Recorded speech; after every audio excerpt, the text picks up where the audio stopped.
You are now listening to the Hot Take Hot Box.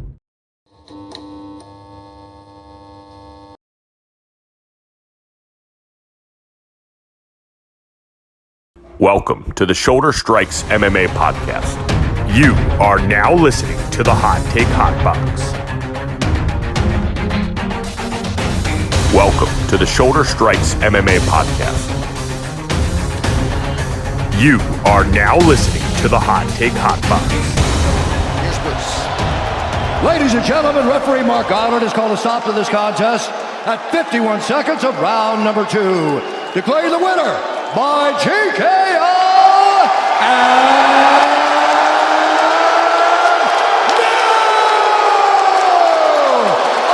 undisputed UFC bantamweight champion of the world, Suga Sean O'Malley. You are now listening to the Hot Take Hot Box. Ladies and gentlemen, this is the Shoulder Strikes MMA Podcast. My name is Matt McSweeney. This podcast is brought to you by the Hot Take Hot Box. We are fresh of the UFC 292, a spectacle, an event, an historical event that you will remember, Ty, for the rest of your life. I just mentioned his name. I am joined by Ty Capone. Ty, how are you feeling fresh off of a big-time event? And it seemed like it seemed like a monumental moment on Saturday night. Yeah, man. After a long wait, we got the main event, and the first round was a little slow, but then it's just great moment. I know a lot of people were pissed because bad stoppage, this and that. I think we all know it wasn't that bad of a stoppage, I think. No. Yeah. People just want to see champions go out cold, and, I get it, but also, that we're not going to change the stoppage the way we stop fights because it's the main event. You know what I mean? So, either way, big moment. Sean O'Malley, the second Contender Series alum to win the title. Do you know who the first one was? Both this year. Oh, so it had to. Oh boy, the 25. Who won the 25 out? Well, no, not Pantoja. Nope. Jesus. I'm trying to run through the weight classes right now in my head, and I'm surprised you're not picking up on it. Had to be. He won the title this year. Oh, he won the title now. Oh, Jesus. I don't know. Jamal Sweet. Oh, that's right. Dreams. That's right. I remember that. That's right. Okay. Yep. I think he was on the Contender Series 2019. Sean O'Malley way back in 2017. He was. So it's been a long time coming, man. It's been a long time coming. When he looked like how I looked when I was trying to grow out my hair, but he had just a couple more tattoos. He had no facial hair. He had the real Jufro, as they call it. And now to see him, with the pink braids, the face tats, this and that. He's taken light kicks well. He defended takedowns, and he just waited for that one shot, and he landed it, man. And he, face planted Aljo. That was just beautiful, beautiful, beautiful. It was, a lull up until that moment, I think, but it was very just calculated. You know what I mean? It was going to be one of them fights going into it. It seemed, excuse me, it seemed like a fight where O'Malley knew he couldn't make the wrong mistake, and it seemed like he knew that. He was nervous going into it, but he always looks that way going into the octagon. I heard people. I was down AC watching it in a sports book at an unnamed location, and a lot of people were, basically the whole place is on O'Malley. I had a couple of absolute booze bags coming up to me telling me that my boy was going to get cooked, and I'm like, hey, man, I didn't say anything to you, so, I appreciate it if you just kind of walk away from me right now, because I am not an Aljo fan in any way. Well, I think he's just going to I think that guy's a clown. I'm like, well, I don't blame you for feeling that way, but, please step away from me. But stop talking to me, sir. I guess we should go from the beginning, and work our way to the end. The walkout, what did you make of the walkout? I think him walking out to the Lupe fiasco is incredible. Easy 10-8. Yeah. Aljo's got booed, and he came out to Joyner Lucas. Big L. Big L. Superstar, obviously, like you said, just an awesome choice. And did they love him in Boston? It's funny because Aljo dyed his hair green to pay homage to the Celtics. And it did matter. And he's from Long Island, right? Or he's from some part of New York, very close to Boston.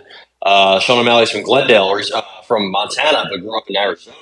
That just shows, man. He's a big star, pretty much anywhere. I think it's not just Boston and the O'Malley, thing, but yeah, he definitely dominated the walkout. He lost the first round, but yeah, on all three, which I thought it was very close. But I mean, that the problem was nothing happened, and I guess Aljo had many more strikes. He had 20-8, and the second round was 18-4 for Sean.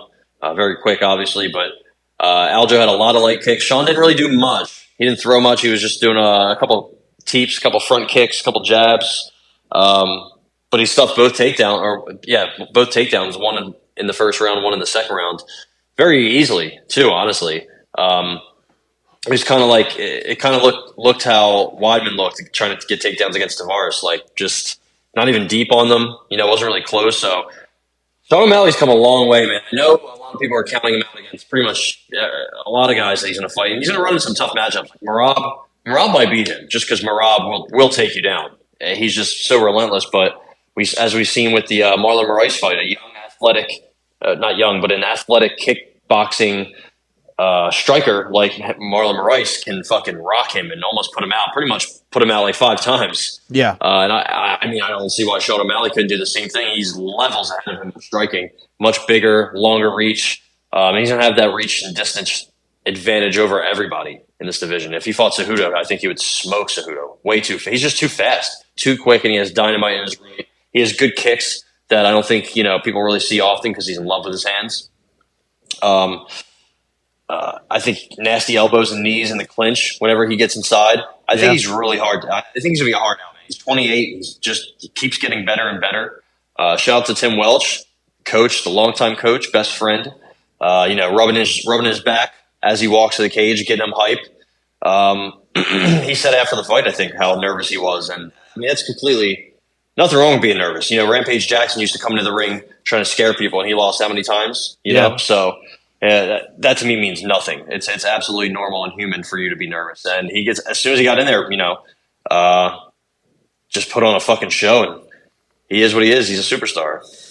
I think, I know we both talked about it. I really thought this, and I believed it, and it wound up being the case. I really thought Aljo was going to have a tough time closing that distance and getting him to the ground. I think a lot of people overestimated the fact that, he's a long, lanky guy. He'll be able to get his hands on him quick and be able to take him down.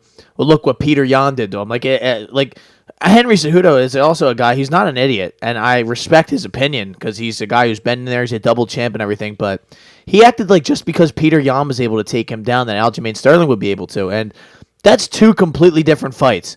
It's different when you are going into a fight expecting a guy to come and take you down. You prepare a different way. Your mentality is different when you're in the cage. He was ready for him. He's basically knew, like I think he said before, I can't let him even get his hands on me. I can't let him touch me. If I go down, it's like the floor is lava. This is like death. Like I have to, life or death, keep this fight standing, and I will win this fight. And you saw Aljo got in on a single leg, especially in that beginning of that second round when you thought, I think he threw a sort of a teep kick and fell. And he jumped right on him, and it was like, oh, man, like that. You've seen that happen a million times in MMA where it's like the guy just threw something, slipped, and ends up on the bottom. I'm pretty sure it happened to Peter Yan in a couple of those fights. Yeah, Chris Watt. It just it happens, man. Yeah, exactly. You make a slight mistake, and you pay for it, and that's the end of the fight. But, I mean, hey, man, he right away knew what he was doing. He, with urgency, got out of that takedown, pushed on the head, kept his balance, because I think that was going to be a big factor. I don't think sweeping the leg out from a guy who's that much taller than you is not that easy. And I'm not saying he couldn't have done it eventually down the road, but it's not as easy as taking down Henry Cejudo, who's much smaller than you. And I know he's a great wrestler and everything, but when you're taking down a guy who's smaller than you, I assume, they were like, oh, well, he can get lower than him and whatnot. I had people yelling at me about that in the sports book, too. I'm like, well, listen, man, you found out the hard way, because when it broke down in that second round, he got his space. And Aljo, you could tell and he's going to say, I was trying to make it exciting. I don't believe that. He was trying to win the fight. He knew that if he stood out in distance for long periods of time, it was going to end up the way it wound up ending up. And he kind of got caught rushing in like he does against everyone. He doesn't really go. And this is the thing about the Merab fight that they're trying to cook up. That's going to be, either, if not next, very soon. That I think, like you said, Merab, he's going to keep putting pressure on him, and he's going to eventually get his hands on him, you would imagine. But he going inside that danger zone on Sean O'Malley it can be life or death, because you can get your lights put out immediately. He has that kind of power. He has that McGregor-esque touch of death that people used to talk about back in the day. Going forward, going backward, going side to side, which he was changing direction like a fucking NFL player in there, and he knew he could not.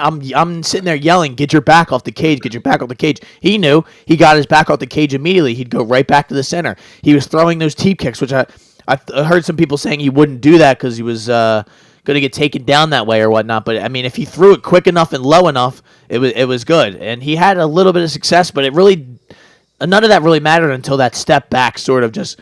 That I think Sterling throws a right hand or a left. I think a left hand. Straight left. Yeah. Just missed barely, man. He steps out cleanly, and you saw the only thing that stopped Sterling from going out cold was the fact that he saw the punch coming. You see him look, and he's like, "Oh shit!" I'm fucking cooked here. He knew it right away when that punch was already getting in the holster, ready to fucking get fired, and it fucking popped him right on the side. He lands right on his face. And then O'Malley would say, you got to give him O'Malley credit, man. He has some of the best finishing ground and pound, of some of of anyone pretty much in the UFC. He's up there because he's a dynamic finisher, man. That's another reason why he kind of reminds me of Conor. He can he has so many walk-off KOs, just like Conor, pretty much had those one-hitter quitters. Remember in Cage Warriors, he put that one dude out. Bad. That was pretty much what got him signed. Yeah. And then also, remember, I think it was Dennis Seaver, which was obviously a huge mismatch, but you saw how quickly he pounced on him, how quickly he pounced on Cowboy Cerrone, Eddie Alvarez. Just elite finisher is what I think of when I think of, Sean and Conor. And one has a nasty left, one has a nasty right. Both have kicks, both have, just so much well-roundedness to their striking game. And I think Sean has a chin. He showed us he has a chin. He showed us he has takedown defense. He's just getting better and better. I wonder what, if he starts taking people down, fighting guys like Corey Sandhagen or somebody that wouldn't even expect it, and he just pulls it out of nowhere. And he was even hurt apparently going into this with the whole, he had the rib thing going on. He wasn't able to. He said he didn't grapple for 5 to 6 weeks, which I didn't even know that. He said that's what he said at the press conference, and I was like, damn, that's fucking crazy, man, because he kind of just basically knew, if this happens, I'm kind of going to be fucked anyway. So he's, and he said he said the rib was hurting him so bad going into the, the fight. It felt good, but then it was sore afterwards. I'm sure Aljo wasn't 100%. These guys are never 100% going in here. I mean, we've heard stories from, not to mention them again, by Conor with the whole, me foot was a balloon and, and going into the last Poirier fight with his ankle basically completely fucked going into it. And that's what caused the eventual destruction of his leg. But yes, sir. At the end of the day, man, I'm sorry, just real quick though, O'Malley solidifies himself as an all-time superstar. You can argue whether greatness and level to compare to Sterling and greatest bantamweight. I'm sure that's going to be. They tried to name Sterling the greatest bantamweight of all time going into this, which I don't really like when they do that. But they seems like that's just a typical thing. My voice is already starting to go after I was flipping out on Saturday night when this happened. I was losing when he dropped him for sure. I will tell you, I'm in the sports book, one of the casinos down there, and it's got the place blew up when he fucking knocked him down, man. And it's just it was like a rise, like a wave. It just kept going and going and going, and then eventually when they stepped in, people just started chucking their drinks in the air. It was insane. I have never really been somewhere for a fight like that where the whole place was going nuts. And everyone, I would say about 90% of the sports book was on O'Malley, and it was just an all-time moment. You go back and listen to it just on the broadcast, the place is going insane. It was as loud as you could ever imagine. He hops right over the cage, and he's just looking into the stands. First he knocks him out, and he just walks around the cage looking at all the people like, yeah, man, like I'm him. Like I am him. I said what I was gonna do, and I fucking did it. And you gotta admire that, man. Like that's kind of what made me be a fan of McGregor in the beginning, because he carried himself with that confidence, and he said what he was gonna do, and then he went out and did it. You know, he wasn't just all talk back then. He was literally all like talk and action. And the thing that pissed people off was that he was backing it up every time he went in there. So, I mean, how can you not at least have that respect for this guy now? Because even the guys who were all hating on him, calling him a fraud going into this, can't really say anything, because he did what no one else could do at 35, and that was put Sterling down on his face, man. Yep, put him out. I mean, dude, that cut, he hit him once right on that eye above his eyebrow, cut his eyebrow bad. Yeah, and you saw him leaking like when he landed that big overhand right ground and pound shot that pretty much led him to go into the turtle position. I thought it was a great stoppage, like timing wise, from Mark Goddard. He stepped in right when Aljo went to like give his back up and turtle. And then when he stepped in, of course, Aljo was like, no, looked like he was going to be able to defend. That happens all the time. Anytime somebody sees somebody like defend themselves after their stoppage, it's because they stopped it. If they didn't stop it, you would have got hit in the fucking face, and you would have probably went out very, very clean. I mean, did you see Fighter Row look great? Alex Pereira was there. No emotion. No emotion at all. That shit's so funny. Bilal Muhammad was there. Who was losing their mind? Who couldn't believe it? Corey Sandhagen. He had just this look of awe on his face. So very cool to see. I think he's very well liked. And I think he's just. I think Cheeto should be next. I think a lot of people should want to see that. I think they both want it. Like, now that Sean won the title, I don't know if you can call the shots necessarily, but he's pretty much had like he's been in Dana White's good graces pretty much since the beginning, I think. So, yeah, I think Cheeto should be next. I think that would be a really good rematch. Honestly, the problem with Cheeto is he just is a little. He's just too laid back. Like not even just in the first round, just in general, he's too much a counterpuncher, and he's not even necessarily a great. He is a very good counterpuncher, but he's got so much pressure and power and just like force when he comes forward. He's got so many weapons, kicks, punches. He'd be so much better. I thought he'd be able to like possibly finish Pedro or make him more a wider victory in some people's eyes. Not the judges; they all had 30-27. But either way, I think Sean stops him. Honestly, I think he's just too accurate, too great of a striker to lose to anybody at this point. Maybe. And the kind of fight that's going to be, it seems like it would play right into his ballpark kind of. And I don't, I know he lost that first one, and it was kind of somewhat of a freak thing. We didn't really get an accurate depiction, I think, of what that fight should have looked like or what it could have looked like. Because, I mean, his leg was pretty much compromised, a minute, 2 minutes. Yeah, like it felt like it was a very quick sort of thing. And he lasted like a while just on one leg. Like, I remember at one point he's hopping around and trying to throw strikes off the cage. And then I know people are going to say when he went to the ground, he ate a couple elbows. And he did. They were pretty strong. I don't think he was ready to go out. I think he was ready to quit because his leg was pretty fucked up. Like, he didn't want to fight with it, obviously. And that was also, 3 years ago? Right? Yeah. Almost 3 years ago to the day. And it was less than a year ago when he fought, who did he fight last? Peter Yan. His takedown defense has looked a lot better since then. He's made so many improvements in such little time, honestly. And, I guess they're going to push for Merab, but also I don't know how much time he has at 135. Like, I don't think he's going to be there long. He puts on a lot of weight just like Aljo does. Like, they were having a race after weigh-ins to see who can get bigger, and they were in like the 150, 160 range, man. So I don't know. Like, I know Sean's 28, still young, but I don't know how many years, like 3-4 years he has at the division until he has to move up, and then he's going to fight Ilya Taporia for the 145 belt in 2026. There you go. Eventually, when Volk steps away and decides to give his belt to Ilya as opposed to him taking it. Now, honestly.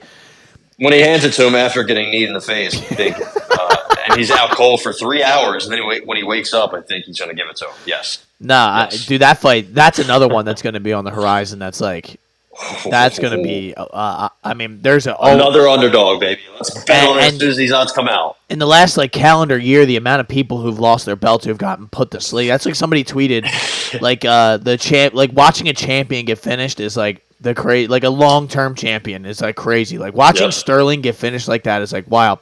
Watching Usman get his head kicked Valentina was insane. Yes, Valentina getting subbed. You're like, what? Amanda Nunes getting Juliana Peña'd. You're like, dude, this is insane, man. This is because they're almost always minus 250, 300 favorites, and you never see it coming. Like you said, almost get finished. Always get finished. What else happened recently? It wasn't a finish, but Marino losing to Pantoja. So. Yeah, man.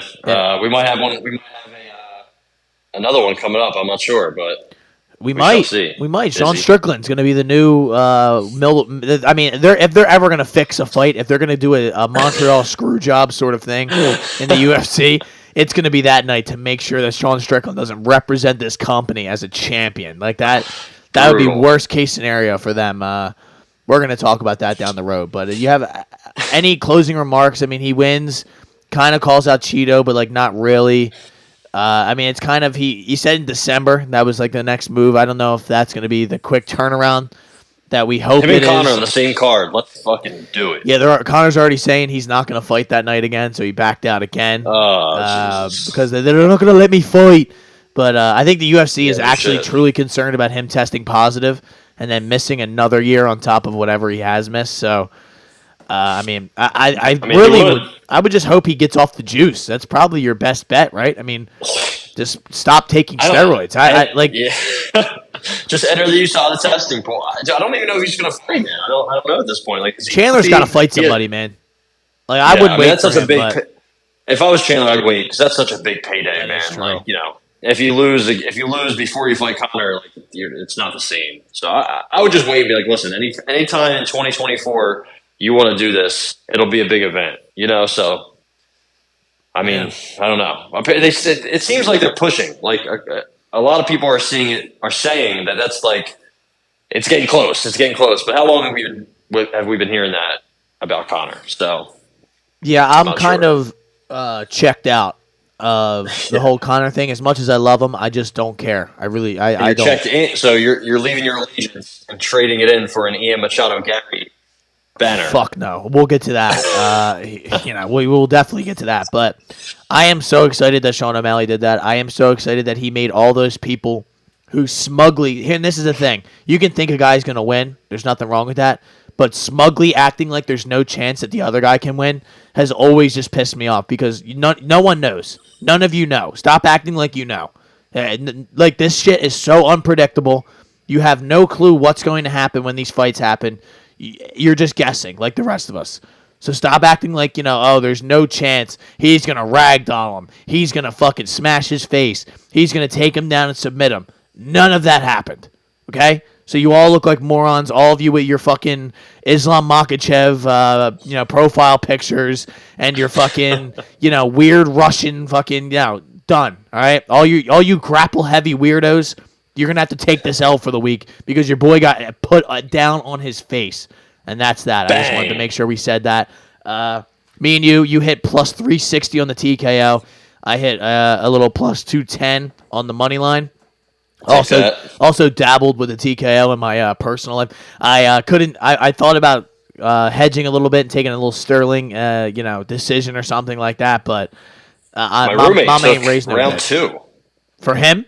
Or just plus 950 for O'Malley or good for him, man. That's he just went out on a whim and put 100 on. I was like, all right, yeah, he did it because I told him he would do it, but I didn't tell him round 2. So I deserve 10% at least, but that's fine. It's fine. O'Malley putting him down though that will be an all-time moment that I never forget.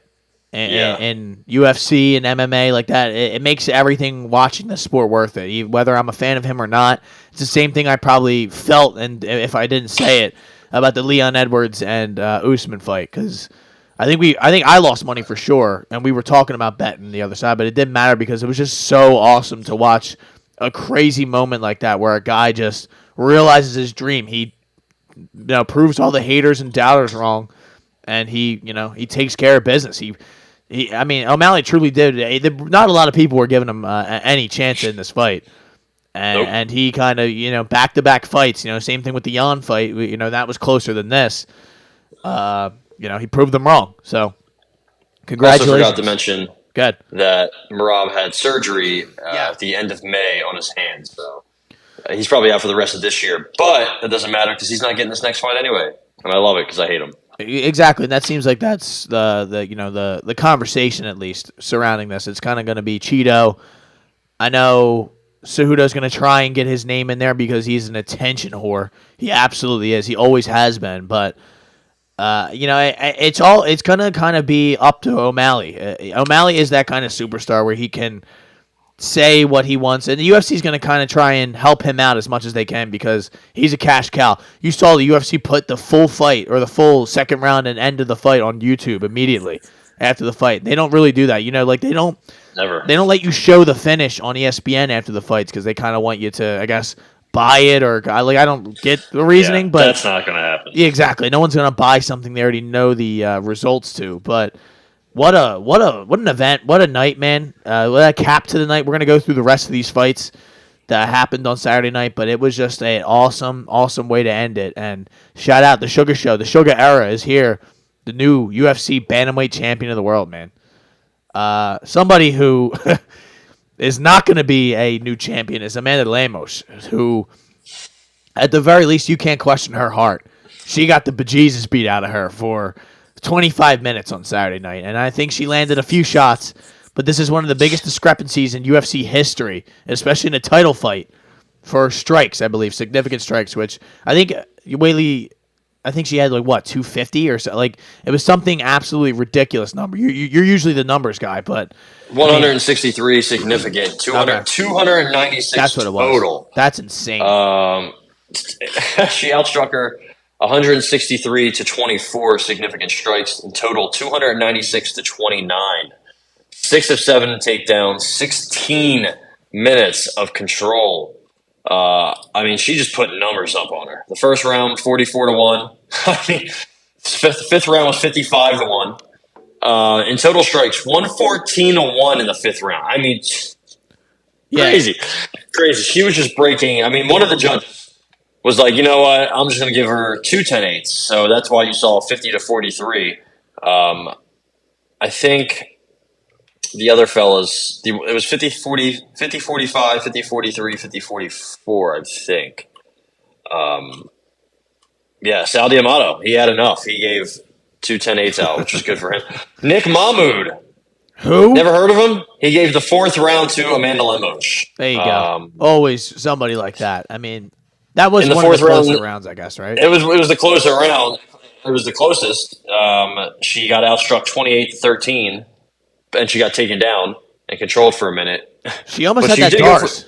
She went for some kind of choke, front choke, but I don't think it's enough to win a round. No. Anyway, Mr. Nick Mahmoud will not be doing any more fights soon, hopefully. Weili just put numbers on the board, man. Just absolutely dismantled her. Didn't give her any room to breathe at all. Her takedowns. Just her overall strength. She's so strong and just a big weight bully, but she's so technical now too in every different facet of the game. She reminds me a lot of Volk, but in the women's side of things. She's very strong. She's adjusted. She has improved so much. Even when she's at her elite status, she's still getting better. She got out grappled by Rose and lost that fight. Very arguable, but still lost. And she came back, submitted Carla, and now she's taken down Amanda Lemos at will. Just kind of beating her down, really, until she quits. And she didn't quit. She got 1 takedown in each round, 2 in the second. And that was pretty much all she needed. Like I said, 6 of 7, 16 minutes of control, which is just an insane number. She had almost had 4 minutes of control in 3 different rounds. Had 3 minutes of control basically in 3 of the rounds. Or 4, of the rounds. Amanda Lemos just never really was able to get her game off. There was a couple times she landed a nice 1-2 or landed a couple of good right hands. I believe that was the second and the third and the fourth, but that's all she could do. That's all she could muster up. So absolute blowout. Yeah, I mean, this is as lopsided as you can get without actually finishing somebody, and you got to give Amanda Lemos that somewhat of credit for just outlasting this fight, because a lesser lady would have rolled over, gave her neck up, or there's many ways you can get out of a fight. She had her back taken. She was, but she did almost have that darce in that. I think it was the first round or early on in that fight. It wasn't necessarily going to be finished, or the way she had it, she didn't really have like the legs trapped or anything like that. But it was like, whoa, like for a second you're like, damn, like Weili don't look like she's having too much fun in this position. So it was, it had its little moments, but it really was a one-sided just beatdown by Weili. And I think you said like she kind of has that, Volkanovski somewhat of, like domination, like just really how do you beat her unless you kind of get lucky. And she's been beaten before, as we've seen from Rose. Rose is kind of her kryptonite in a sense, but she looked as dominant as you possibly can. And unless somebody like Tatiana Suarez, she could be next, man. And if you look at I'll tell you who's next. Yan Xiaonan is what you're going to say. Yan Xiaonan. But I think she has a fight coming up, doesn't she? I believe so, but what do I know? I'm just she's coming off a decimation of Jessica Andrade. Yeah, put your hands did. up if you had money on her there. Yes, sir. I'm not sure if she has a fight coming up. Yan Xiaonan, But she should probably fight her. I mean, it would be an all Chinese affair. That would be huge. You could do that in China. Yeah. You could do that in Vegas, I guess. I mean, there's a big Chinese population in Vegas, I think. I'm trying to think of where else. When I was in Boston, I was in Chinatown, and even outside of Chinatown, there was a lot of Asian people in Boston. So I figured she'd be kind of popular there. If I remember correctly, on the embedded episode, she seemed to be very popular when people saw her out. So, she's like very popular among the fighters. She's just she seems like just a cool ass, nice chick. Her English has gotten a lot better. Yep. I think her and Yan Xiaonan would also just stylistically be a great matchup. I don't know who. Like, Yan Xiaonan has gotten so much better since that Carla. Remember Carla Esparza beat the brakes off her? Yeah. That was one of those fights. I'm like, yeah, Carla's going to get fucking smoked, and she comes out here and just shuts me up. But I think now Yan would destroy her. So that would be a good one. They should make that next, and then have Tatiana wait in the wings, because I think she might, maybe one more fight. She might need, just another warm up, a step up. But she's probably ready too. So. Some good matchmaking to come up. You can't do that fight not in Beijing. Like that. Yeah. That has to be. I believe that's where she fought Jessica Andrade, where she won her belt. That was nuts. That crowd was going crazy. It was like, what, 8 a.m. or some shit? Or noon? They went. It was not Beijing. It was Shenzhen, China. So you can do it anywhere in China, pretty much. And that's going to be a big Like, they had the Leech on that card. Keenan Song got a win against Derek Krantz on that card. So, Song Kanon, baby. That's Ian Gary's kryptonite. I think you do Yan Xiaonan, and if you're going to do that, then you have to do it there. If not, I think you run Tatiana Suarez next. But Yan Xiaonan does not have a fight lined up, according to Wikipedia. So let's get it popping. Trust them. But yeah, great win for Weili. She looked dominant, and I truly don't know how you beat her unless you just put her lights out. That seems like the only way to really, and that decision against Rose was kind of questionable as well. It was a split decision, really right down the middle, and we don't know if we're ever going to see Rose again. You really just don't know. Pat Barry could ever locked up in a cabinet somewhere. We don't know. I'm being serious. Allegedly, you don't know. But how about Ian Machado, Gary? Man, I'd say from a not even a PR, but a fan, like popularity standpoint, kind of a rough week for Ian.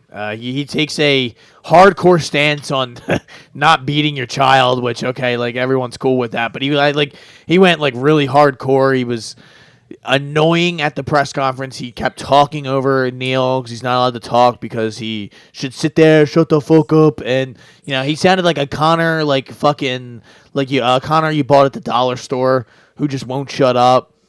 And he's 13-0 now. I going into the fight, you knew that this was kind of going to be the way. I had decision, and it was real shaky. I had to sweat this one out because Neil Magny apparently has no idea how to fight southpaw and has no idea how to check a leg kick because he just kept getting his shit chewed apart for the entire fight, it seemed. And Ian Gary couldn't finish him, didn't even really come all that close to finishing him.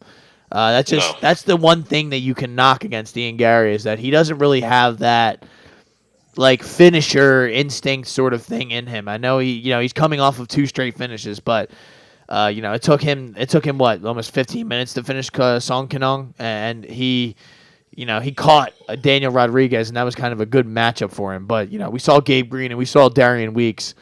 He gets hit sometimes. He didn't really get hit all that much in this fight, so I guess that's a positive. But Neil Magny he looked terrible. He's cooked. Yeah, and he took this on short notice. This went exactly how I thought it would. But yeah,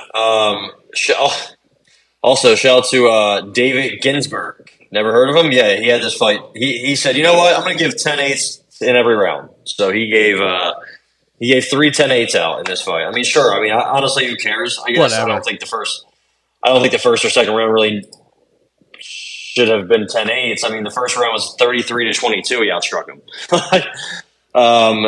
But whatever. I mean, Neil Magny didn't really offer up much of anything. Guy thought he was judging boxing. He thought I saw somebody fall down. He was like 10-8. Yeah, people kept seeing these like knockdowns from leg kicks. Like, I don't know if do you call them knockdowns? None of them were officially ruled a knockdown because I don't know.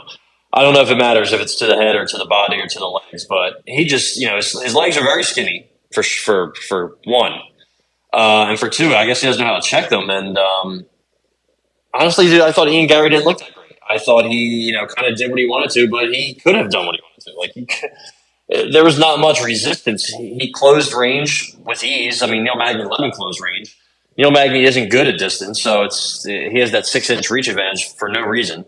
I thought Ian Gary was probably the better grappler. I mean, you saw at the end of the fight, he almost had like a submission attempt ish, right? So like, I don't know, man. I think he's done this before. He kind of just like stays on the outside too much. I don't want to say I don't even know what he does. Like, took him forever, like you said, against Song Kanon. D-Rod's just too slow. Very good matchup for him. The Weeks and Green fight, just a lot of the Darian Weeks fight was really brutal. Just a lot of waiting. Remember the Jordan Williams fight? He was getting hit a couple times, and he was waiting at the very 1 second left in the round. He fucking one-punched him. So I think he has some talent. I think he is possibly improving, but like I don't know. I think we've yet to see him in a legit matchup. I think people wanted the D-Rod fight to be one of those tests. I don't think it was a good test at all. The Keenan Song fight wasn't supposed to be a test, but it was. He almost had Ian Gary cold. So the next fight has to be a test. I think that Jeff Neal would have looked. I mean, he would have gave such a better fight because I mean, dude, Neil Magny wasn't even throwing head strikes. Like nothing that would land. No. Jeff Neal throws fucking bombs. Like the problem is he might have been stopped, but that's why that matchup would have been much better. So I don't know if you want to rebook that or you just maybe book a little higher. Look at the rankings. Like, tried to do Wonder Boy. Apparently Wonder Boy already turned that down, which is kind of questionable, but whatever. I guess I can see it. I don't know. Ian Gary's 13th right now. It's probably good. I think I saw somebody say he should fight Kevin Holland, but I thought Kevin Holland had a fight. No, I mean he was supposed to. He apparently is done with 170. That's the conversation. I mean, that's at least what he said. Which we talked about that his last fight. We were just like, I mean, are you kidding me? I can't believe you look so good. He is fighting Jack Della Maddalena, by the way. That's yeah. So I guess he's not done completely with 170. Yeah. Anytime he says anything. All right, so Ian Gary should take Magny's number. Honestly, he should fight Luque. Luque just got to win. I think they're going to want to slow play Ian Gary a little bit. He's only 25. I know his wife's about 40, but still crazy. She looks good though. I can't be too mad. I'm not hating, except for the whole. Do you remember? So I forgot this happened. Do you remember he tried being Ian Gary Machado? Because I do, and I completely forgot I did. No, maybe I do, but he was Ian Gary Machado, and they're like, no, we're doing this. We're doing Ian Machado Gary. So anyway.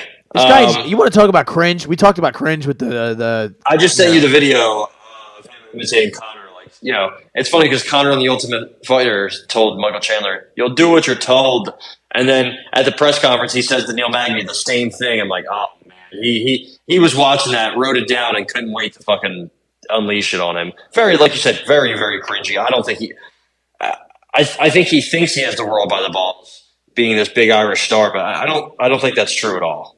Well, like him, like saying like that, it really pissed me off that he acted like people were coming to this fight to watch him. And I get that that's like the thing you say, you know, but right, like it just is like, dude, come on, man. Like, just there's ways to promote fights without being an egotistical, like delusional douchebag, which is basically what he came off of as this week. It just seemed like he got on my nerves by the end of it. At the weigh-ins, he's like standing on the stage, acting like people are like there to see him fight. Like, I mean, yeah, like I don't think he realized Sean O'Malley made people forget that the Ian Gary fight happened. Yeah, like, you know, so I definitely agree 100% with everything. And he had a guy on one leg for 7 minutes, and he couldn't get him out of there.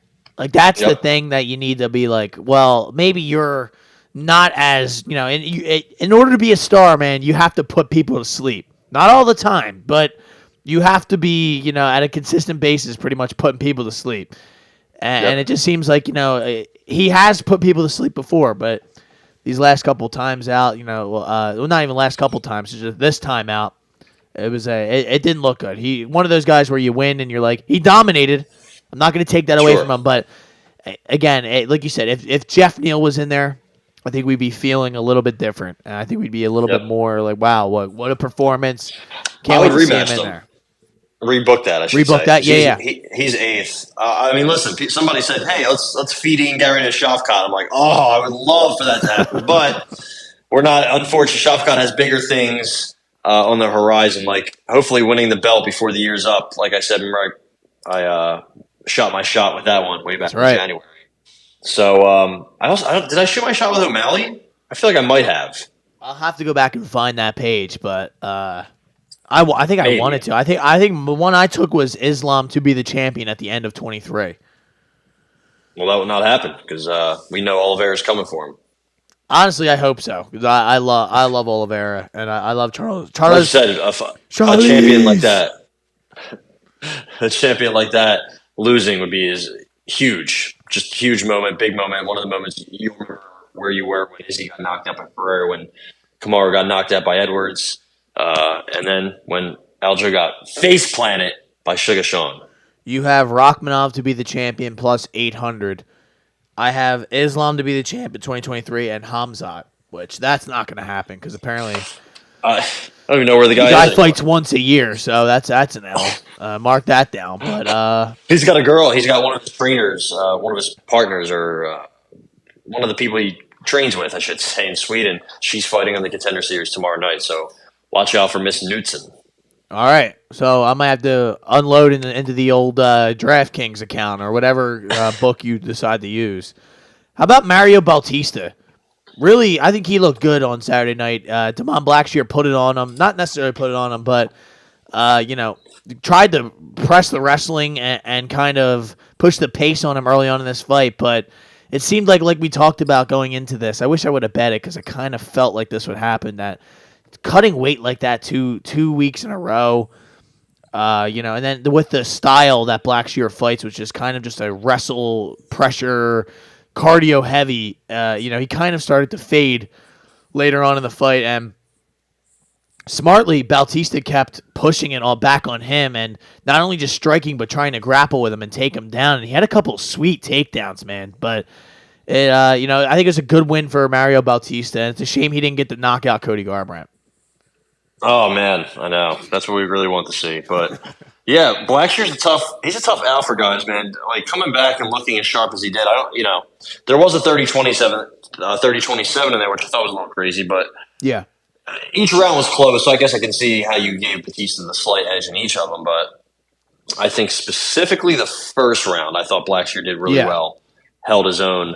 Or maybe it was the second, because he got it was the first, because he had four takedowns of his own. Yeah. And had 2.5 minutes of control and outstruck him. And then he, like you said, started to wear down a little bit. I mean, I told a friend of mine who had Blackshear in a parlay, I was like, I wouldn't do that. Like, I know you want to go with the dog here tonight, but Only two dogs won. No, he's not. It's just a tough situation. Like he made it interesting. Like he's probably he's one of those guys who I think is going to be a tough fight for a lot of different fighters. But unfortunately, that leads to a lot of narrow losses. Like I think this was. And Batista's he's so tough to deal with on the feet and on the ground. Like he'll jab you. He'll walk you down and be the aggressor, so he has you going backwards. He just does things, throws kicks low, goes high, does things to just wear you down. And then in the third round, he'll take you down, and then you're like, "Fuck, man, I didn't know you could do that." So he's also another guy at 135 that's a very, very tough out. Good win. Yeah, he kind of showed that he's the full package on Saturday night. Like he can do it all, and he's not gonna, like you said, not gonna be an easy out, not gonna be easy just to fight in general. I was very impressed with his performance, and Blackshear's not easy. I leave this fight kind of with both guys' stock going up, and Blackshear is a savage for even taking this fight on that short notice. He helps the UFC out, and I'm sure they'll help him out in return. So. He's a guy who's not, if you are a striker and not really in tune with your wrestling game, you're gonna get tested if you fight Damon Blackshear. So I think and he's kind of a weird sort of build for 35. He's a long, rangy guy who can wrestle, takes your back. He's got all sorts of submissions in his bag. It's just I'm very impressed with both of these guys. So it was a good win for Mario. Easy parlay piece as well.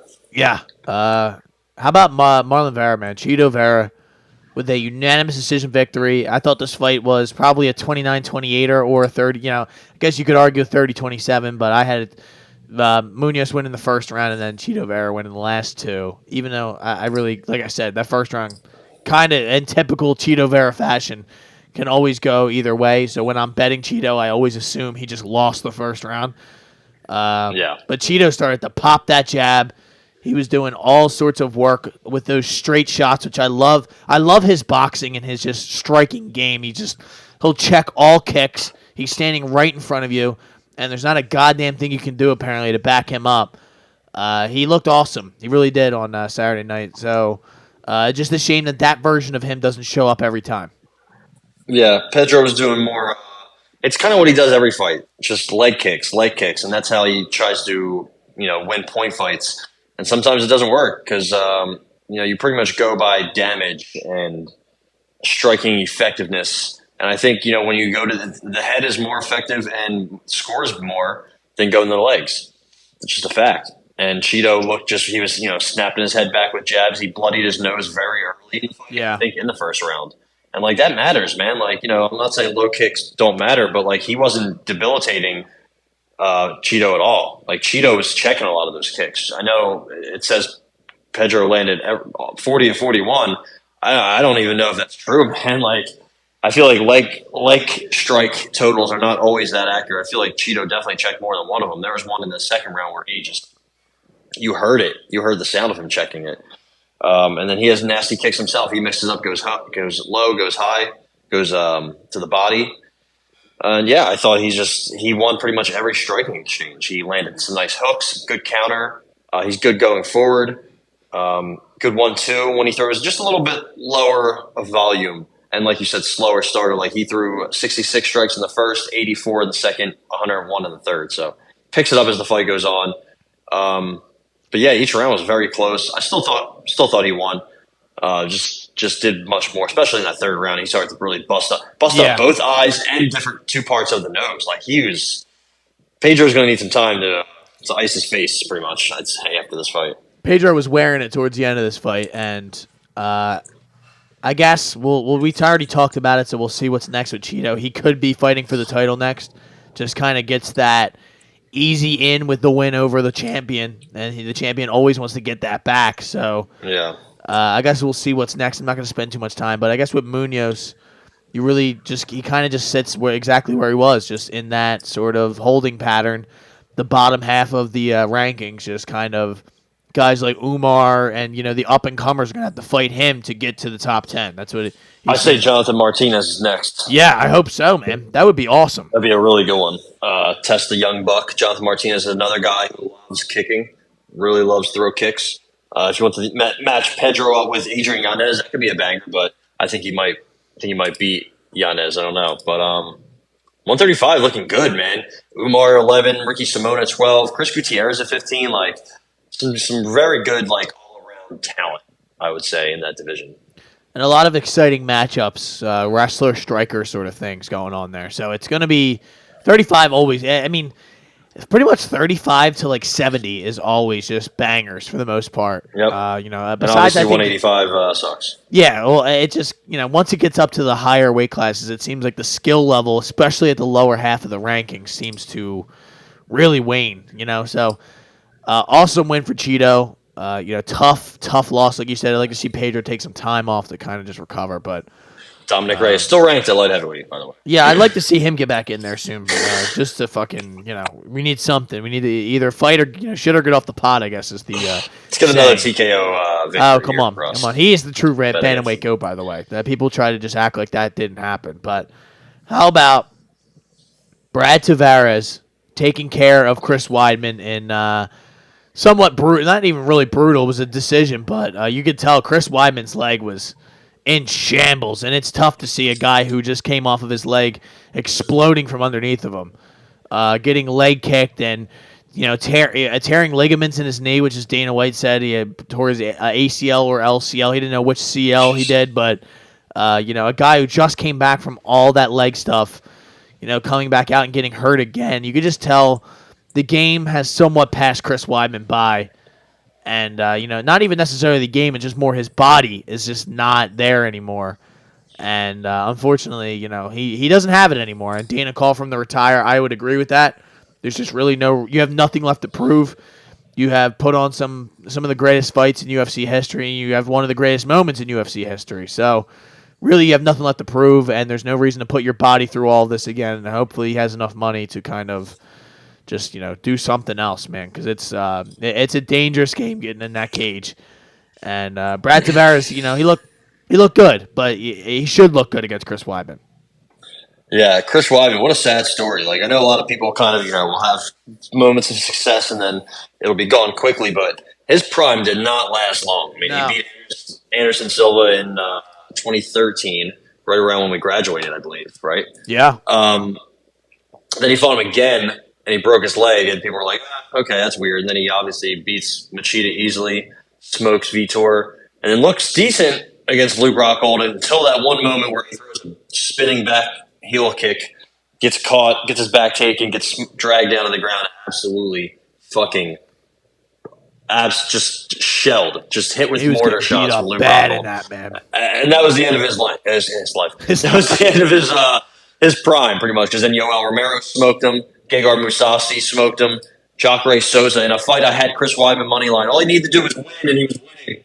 Starts getting smoked in the third round and loses, gets dropped, and that's it. Dominic Reyes beating the shit out of him. Goes up to 205, he gets beat up. Yeah, you're right. He moves back down, breaks his leg, and then this fight, his good leg is the one that got fucking kicked out from under him, and he had to use his bad leg as the lead leg. But so that was weird. He landed like a couple right hands that got the crowd excited, and I think he might have rocked Tavares a little bit, but he had not really many moments in this fight at all. Very sad.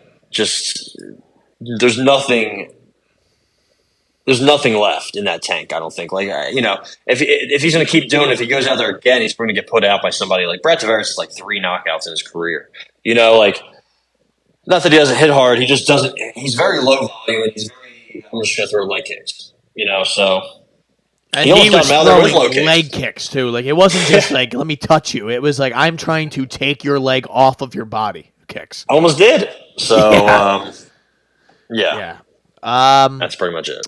I saw some people saying that the downfall of Chris Weidman started around the time of the introduction of the USADA. So I'm not. That is not for my. That is not for me to sit here and interpret. But for all you people out there, you guys can do your own research and figure out if that's accurate. But it's tough. It's tough to see the All-American go down like that. I tried to tell my boy was going to the fight. Shout out to Tony. Went up to Boston. Sheesh. And he was taking Chris Weidman money line. I said, listen, man, I know the fan in you wants to, But maybe just watch the fight then. Maybe just stay away. Stay off of the sports book if you're going to be thinking about wagering on Chris Weidman because it's over. We talked about it last week. It's really crazy that he didn't TKO him or just get him out of there. But that kind of will, that'll be on the list of next time Brad Tavares gets in there where I'm like, hey, you couldn't even finish Chris Weidman. That'll be the first thing I say. So, it is what it is. Or his lunch. Yeah, someone's going to finish the lunch. Gregory Rodriguez finished his lunch on Saturday night. He took out Dennis Tulian with pretty much ease. Went to the takedown, got his back, was in full mount, then got his back, and started lowering hammer elbows on the back of his head. And DC was right, man. Those things were on the back of his fucking head. Yeah, he said after the fight, he's like, no, I didn't. I'm like, buddy. Buddy, look at it again. Listen, I get, and who was reffing that one? It was some fucking blowhard. It was some guy I never saw before. It was Brian Miner. Exactly. Who the fuck are you, man? And no offense, man, but who the fuck are you? And he's just letting that shit happen, and I'm glad he's TKO. TKO. He got his shit put out. The first one was bad, then the second one just dribbled his shit off the canvas, and that was it. RoboCop back in the W category, but he should. I don't know who decided this was going to be a good matchup in the war room because Dennis should be gone. Yeah, this guy's 13-9. It's crazy. He's in Jamie Pickett territory, and Greg Rodriguez is closer to being ranked than pretty much than being Dennis Tulian.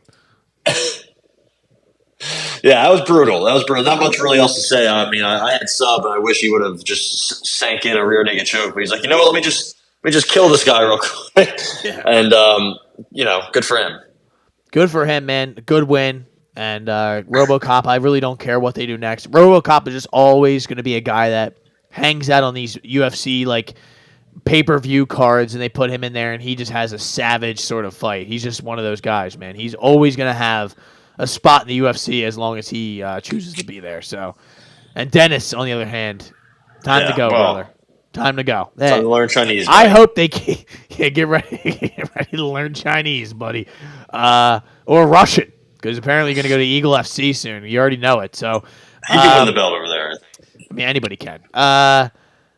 Yeah, that's enjoy. I hope he stays. That's what I was going to say. I hope he stays so that we can continue to cash out, Mr. Tulian. Fade train, baby. Fade train. Yeah, what is he? How many losses in a row? Only 2 losses in a row. Okay, so maybe we get one more. Yeah, he beat Jamie Pickett, so he passed that test. I think we might get one more shot. Okay, I like that. If Jamie Pickett's still here, then he should be too. So. Yeah. How about Kurt Hollowball, man? This was kind of it was an upset. He was one of the only dogs, right? You said there's 2 dogs. He was one of them. Him and Suga Sean, yeah. Who took out, this fight didn't. There was portions where he got taken down pretty early on in the first round, and each time he got taken down though, he was able to get back up. He was nasty from the guard, just off of his, with them elbows and those strikes and. Hubbard was doing some good things, but Hollowball, you could tell he was just had more nasty intentions. Oh my God, my voice is starting to go bad here. Yeah. Well, let me take a little sip of water here. Holy shit! But he's starting to go. It's pretty much over. Yeah. Well, it's like Chris Weidman. I don't need to be doing that. But Austin Hubbard, it seems like he is a lay and pray kind of guy, right? Just not really a finisher. Not really a kind of guy who is imposing on the feet or on the ground. He's on the ground. He's nice. He can get you down there, and he'll do his little ground and pound. Shout out to the St. Pete's Police in the background. They always make an appearance on. I told you. You said they were going to come before the podcast. You said hopefully they pull up on the guy playing the guitar. So now they have to ring the sirens to pull up on some guy just playing an instrument outside. But good win for Kurt Hollowball. I believe, what did he have? And he went for an armbar, or he reversed. Triangle. Did he get it almost taken down? He spun into him or something. It was a back take sort of. I'm trying to remember what it was. Was it a guillotine and they transitioned to a? I think. Yeah, he might have been on his back and he flipped him into a triangle. Right? Does that sound right? I think it was he had his back. Or Hubbard had his back and he but it was a lazy sort of takedown where it was he was just leaning up against the fence and I think he spun, boom, like tried to get the arm and almost had his arm, and then he like rolled right into a triangle, and it was like clean as shit. Like just had it in right away. Okay. Yeah, he tried to go belly down into an armbar, and then Hubbard flipped off of it, and then just landed right in his guard. And yeah, that was nasty, man. I thought he was the better boxer, but I honestly didn't know he was the better grappler too, because he sank that bitch in. Yeah, good win for Hollowball. He is the older fighter of the two. Yeah. I thought, honestly, why not sign Austin Hubbard too? Like they did that with the other Cody Ultimate Gibson Fighter fight. Yeah. I was like, honestly, Hubbard won the first round, and he's not great, but I'd honestly rather see him get signed than every single fighter on the Contender Series every week. So I'm with you on yeah, that. good win for Mr. Kurt. And how about Brad Katona? He gets a win. Both of these guys showed a lot of heart in this one, man. This was a war. And Katona had like a fucking hematoma sort of, bruise, like a what's it called? A cartoon-like bruise on the side of his face. Not on the Joanna level, but it was like you could see like, whoa, like he looked like he got hit with a fucking hammer. And but he kept fighting, man. Brad Katona is tough. He's small, but he does not quit in these situations. And Cody Gibson is there, same situation, ready to bang. But you could tell he was kind of limited here in this fight. The knee, I think was a factor. Yeah, it wasn't 100% healed. And you could tell that he hurt his hand or something was going on here in this fight. With Cody Gibson just seems like a guy who fights so hard, so his body just breaks down as these fights go on. And Brad started to really, he hurt his eye. You saw his eye blow up in that third round. Yeah. And Katona just started to chip him up in that third round. I thought it was 1-1 going into the third round, and then I think easily. I think Katona pulled away, and I'm sure there were some 30-27s there, which I was like, Chris Lee. Of course. Chris Lee had a I'm like, I don't know 30-27 how, round. but the right person won the fight, so I don't think that really matters at the end of the day. Yeah, and they both got signed. Yeah. Cody Gibson's I didn't even know he was a middle school teacher on the side, so that's kind of crazy. But also, good fight, really great fight. One of the most highest volumed fights at bantamweight. I think it was the second most ever, and that was the first one was Font and Cheeto, I believe, and that went obviously 25 minutes. So, making history. Both guys get signed. Brad Katona, the first 2-time Ultimate Fighter winner, which just tells you all you need to know about that show. And Team Connor wins. Yeah, I like them after trying to proclaim a victory from a guy who switched to your team like at the last fight of his. That shit's so funny, but. I stopped watching. I will be completely honest. The way that Connor has just kind of realized, I've realized this fight's not going to happen, and he was barely a part of the show. It kind of made me be like, I don't really want to watch this shit. I watched the fights, but I didn't watch it like I thought I would. Like watch the whole episode and see like them going out to steak dinners. I don't care. It's like okay. Yeah. Connor's like me greatest workout. Like he's kind of I've grown fatigue with him. And I get he's coming off of the leg injury, which whatever. I don't really care. I'm not going to talk about it. I don't know why I'm going. It's so funny, honestly. When he was ringside, he would just say the same shit every fight. Beautiful shot. That's beautiful shot. That's all he kept saying. Put the ladder on him. Funny. Put ladder on him. That was always my favorite. The meme they made of me watching two homeless guys fight outside the bar at 3 in the morning, like that's just the fucking like the animation of like the alley in the background. It's just Connor wearing a suit, yelling, "Put ladder on him! Put ladder on him! Get up out of the fence!" It's like you're like, all right, dude. How about Andre Petrosky split decision? I think this is a really close fight, much closer than it should have been. Petrosky was a what? Minus like 280, 300. Do I remember correctly? Favorite? Yeah, 260, 250. I think he's a big favorite. We talked about it though. GM3, 50 professional fights compared to Petrosky's 11 going in, after this fight. So this is his 11th fight. It's not easy. That plays a factor no matter what. Even though GM3 is on the other side of it, he got hurt. But he's not even when you knock him down, you could tell Petrosky was a little worried in his guard, as he should be. Petrosky fought this fight smart. He gassed out like he sometimes does, which is a little concerning because I think the thing with Petrosky is if he's able to get you down and get in his wheelhouse and not have to really work for it, then he's good. But if he has to stand and strike or really work for takedowns, then you see him just gas out, man. And it's a big time concern, I'd say.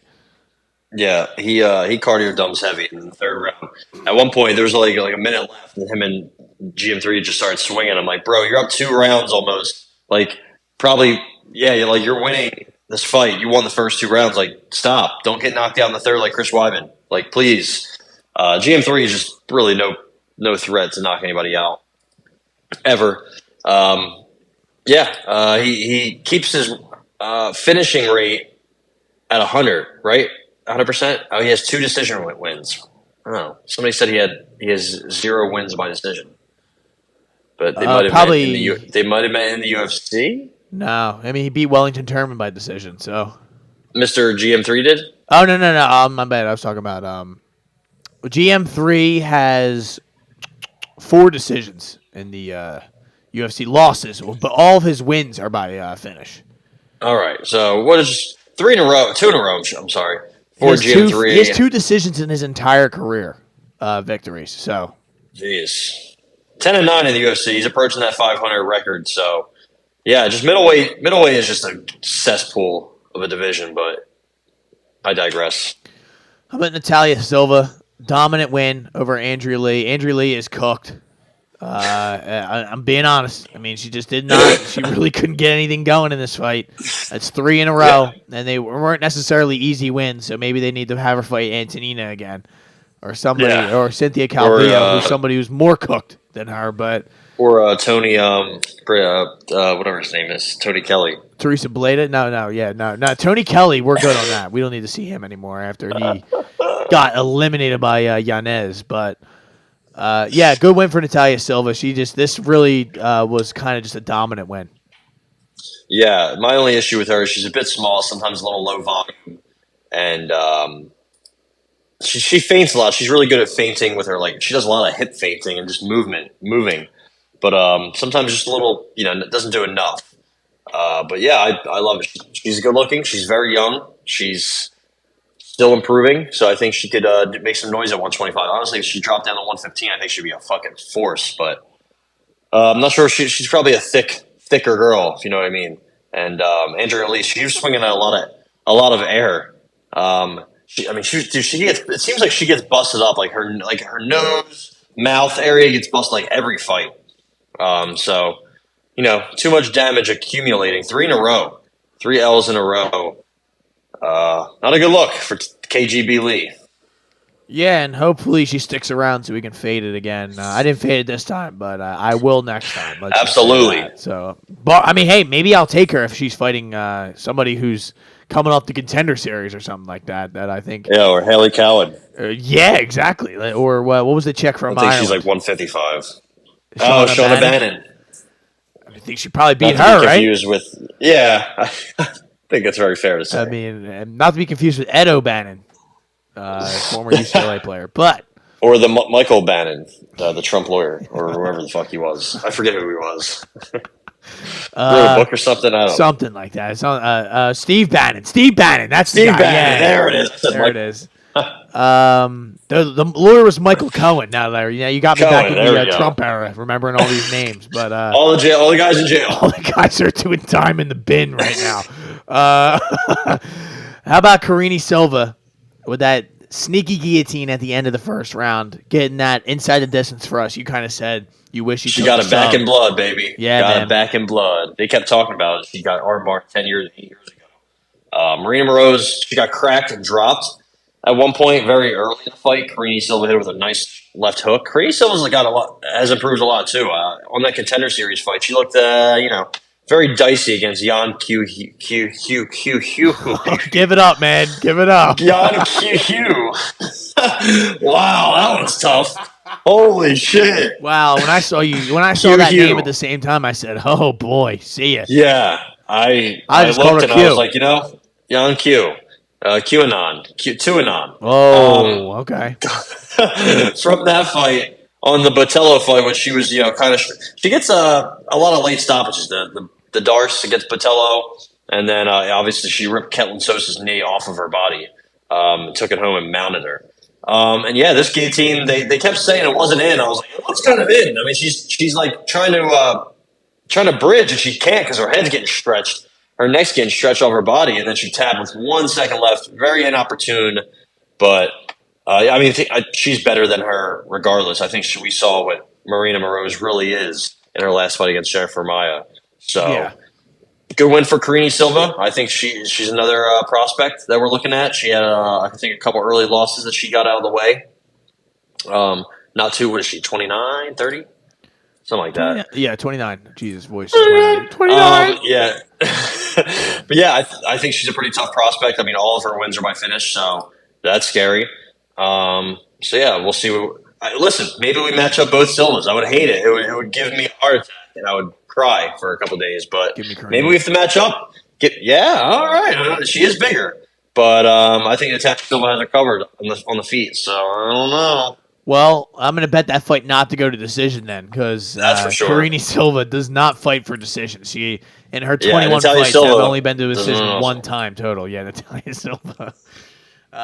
So, yes, war. That was UFC 292. I think it lived up to the hype. I thought it was awesome. I really did. I enjoyed the card, even though there was a lot of decisions. I think some of them that stretch was tough. It was. It really was. But I think some of them were like good. At least you get like those like Brad Katona fights in there, snuck in with. Then there's a Kurt Holloway, and then there's Gregory Rodriguez, and then Chito Vera and Munoz was somewhat at least good entertaining. Fight. Mario Bautista, that fight I thought was pretty good. The Machado Gary fight, not so much. And it was just awesome watching Wei Lee just dominate. So it was not exactly exciting, but it was just kind of like a wow, like watch this happen sort of thing. But O'Malley and Wei Lee get $50,000 each. Which, I mean, I don't think they necessarily needed it, but it doesn't hurt. I don't know what these guys are making these days, but they get those little pay-per-view points. I think as being the champion, at least Sterling does. Not O'Malley, but O'Malley I think does well. How about Cody Gibson and Brad Katona fight of the night? I think was worthy of it as well. Yeah, absolutely. And I'd like to say I think Keith Peterson is the worst ref in MMA. I really do. I think. He has, Machado just kept fucking grabbing the cage and fucking, putting his hand outside the fence, which you're not allowed to do. And he just was not doing anything about it. And, I mean, Mark Goddard was not playing around, especially in that main event. Nope. It was sick. We didn't even really talk about that stare-off. And that was weird. That was weird. But that was just I feel like I've never seen that. No. The camera just pans to Bruce. I'm like, holy shit. Same thing. I'm like, holy shit. Why are they next to him? What the fuck? And you see Bruce is just like unfazed. Bruce is like, dude, this is what I've been waiting to do this whole time. So like, you guys. Yeah, he's reading off a fucking promo from. Metro PCS. You're like, oh shit. I'm like, dude, this is a fucking fight. This is a big time fight when you hear Modelo brew with a fighting spirit. And you see all the ads. Suga Sean had his own ad on the ring on the octagon. How crazy was that? That's what happens when you bring in that big money. But hopefully we don't see John English or Brian Miner again. It was crazy to see Herb. Herb kind of just had randomly 2 fights. Yeah, dude. Let's go. I like Kevin McDonald too, but I would like to see Herzog in the building. I think Herzog was doing the PFL this past week. So, speaking of which, do you have any PFL comments before we get out of here? Because I really don't. It seems like the PFL Bellator purchase deal is going to happen. It seems like it's growing legs, and like you said, Bellator 300. They said it's over, right? That's what they're saying. It ends here. It ends here. I mean, geez, I really hope they don't go the route of being a professional fighters league. I really hope they don't make it.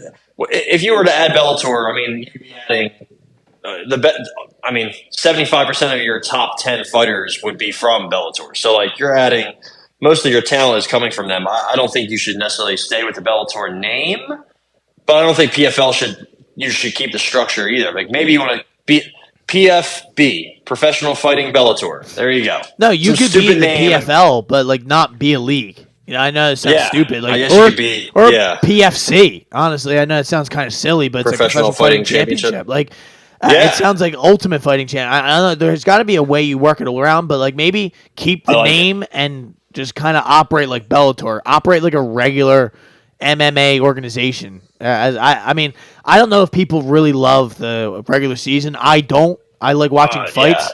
So I mean, it's such a bad structure. It gives you the ability to have more fights and just keep going year round. You know what I mean? Also, like the smart cage, they should ditch that. Get rid of him. He's not that smart. Cage. It's not smart. I want to see some things that it does that are smart. I don't know. Tell me the speed of a kick is like cool. Well, I don't care. But yeah, Maurice Green. You said John Jones is going to give him the belt when John Jones beats Stipe. He was going to let Maurice Green take it and win. He gets absolutely sent to the land of winning ghosts. And then Ferreira just, that was flatten awesome. him. La Problema is what they call him. And yeah, I'll say he's making a case. He's making a push, man. Him and Denis Goltsov are going to fight next. The Russian Bogatyr, whatever that means. He arm triangles Jordan Heiderman. That guy didn't stand a chance. Also, somebody who didn't stand a chance. Olena Kolesnik from the Ukraine. She lasts about 14 seconds with Larissa Pacheco before saying, "I'm good. I'm out. No mas." I'm gonna say something. That is about as close to a fight being fixed as I've ever seen in my life. I swear to God, it looked like she had no business. Like she right away was like, "I'm good." Like she got hit hard. I'm not saying like it was like I'm just like I'm kind of joking, but I'm kind of being serious. Like she just was like, "Yo, out! Like pay me my money. Let's go. Let's get out of here, man." And if you're wondering, that now pushes Miss Kolesnik's record against Larissa Pacheco to 0-3. She is now 0-3 against Larissa Pacheco with 3 first-round losses. Yes, 3. And the first one went 4 minutes. The second one went 2 minutes. This went 14 seconds. So it's I think Larissa Pacheco is her kryptonite. I think that's safe to say. Yeah, I think we're moving in the wrong direction is the big problem there. So she has a win against Aspen Ladd, though. Yeah, I bet that was a snoozer. I bet that was a snooze. She also beat Vanessa Mello. I mean, she's beating the who's who, really. Aspen Ladd's a couple losses away from ended up like Kay Hansen, if you know what I'm saying. So. Yeah. Yeah, hey, Marina Moroz is doing the Kay Hansen bit, but fighting. There you go. Danilo Marquez got a win at heavyweight. He's about 47 years old now. Fought Satoshi Ishii, who's about 57. So there you go. That's the PFL. I mean, the PFL has an event coming up this Wednesday, right? Wednesday. They're trying to get that 155, 170 division. They're advancing the playoffs. We're gonna get some good fights on that one. At least Solomon Renfro, our boy, we're looking for him to get the upset victory. Biagio Ali Walsh, you said he's making a push for the 155 belt. How many Ali Walshes are there? He's still an amateur, so that's an amateur bout on the PFL on the main card. Yeah. What? Yeah, we're starting this prelim. This main card, playoff card, off with an amateur fight at 155. Ed Davis, the former UNC Tar Heel, it seems like, is fighting Biagio Ali Walsh. All right. Well, Ed Davis looks insane in his Tapology picture. He's got wild tattoos. I think that card itself, though, will be unshaved good. chest. Yeah. OAM, Bruno Miranda, that's scary. Clay Collar Beans, Shane Burgos. We'll see Shane Burgos literally sneaking his way into the playoffs. Sadou Boussi has been around forever. He's Mr. PFL, I think. So, yeah. There you go, ladies and gentlemen. We will have a episode later on this week, I believe, right? Do we have a UFC card this upcoming week? I think we have Max and that's right. TKZ. Oh my god, that's happening. That's in fucking. That's gonna be you. You're gonna be able to watch that one. It's at 5 in the morning. Listen, we might have to purchase some performance enhancers to watch this fight, and I'll let you guys figure out what those are. Who's all coffee, you sick fucks. But who's on this card? Yeah, it's we got Erin Blanchfield, which I did not know she's fighting. Giga. This is actually a pretty good card. I mean, at least has Anthony some names Smith, Ryan Spann. Wow, yeah. Chidi and Mr. Ulk, Staychuk, Junior Taffa, Parker Porter running it back. Fernie Garcia. Yeah. Oh, he follows me on Twitter after I was making fun of him. Hopefully he doesn't kill me. Brzezinski. Waldo. WCA is getting in there. Cortez Acosta. Chitty. Oh, it's fighting Olajaychuk. Oh, my God. They're actually on some fucking bang. I don't know how this is going to work out for me because I'm going to have to wake up, watch this. I'm going to have to. I can't miss this, man. He said I'm going to have to. I love this. What time does the card itself start? The main card starts at 8. The prelims start at 5 a.m.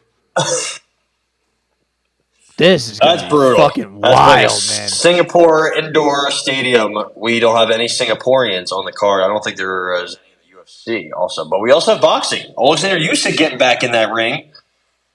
He's taking on Daniel Dubois in Poland for some reason. Jared Big Baby Anderson's getting in there. He's fighting at a casino in Tulsa, Oklahoma. And, That's gonna be awesome. That'll be on. They'll both, I think, be on ESPN at different times of the day. I mean, as soon as you wake up on Saturday, you have something. You have Singapore UFC, you have Poland boxing, and you have ESPN boxing from Oklahoma. I mean, dude, you got the whole thing on Saturday. It's all going down. There might be Eagle FC that we don't know about. BKFC, I don't know. You never know. And there's some sport ball going on. They got college football starting off on Saturday. Oh, man, Notre Dame minus 20.5. Lock it in right now. There you I'm go. telling you, lock it in right now. Oh, BKFC Prospect Series 1. Also, before we get out of here, We're doing it. What is your not your PFL? What is your contender series pick that you were going to give me? Oh, we are taking Luis Pajuelo, the Peruvian nightmare. I believe they call him Corazon de Leon, the heart of the lion, baby. Oh boy! Why are we fading Robbie Ring? Robbie Razor Ring. He is trained by his parents. That is an auto fade. Instant red flag. He's fighting out of backwoods Virginia. Oh my God! His mom is literally in the cage.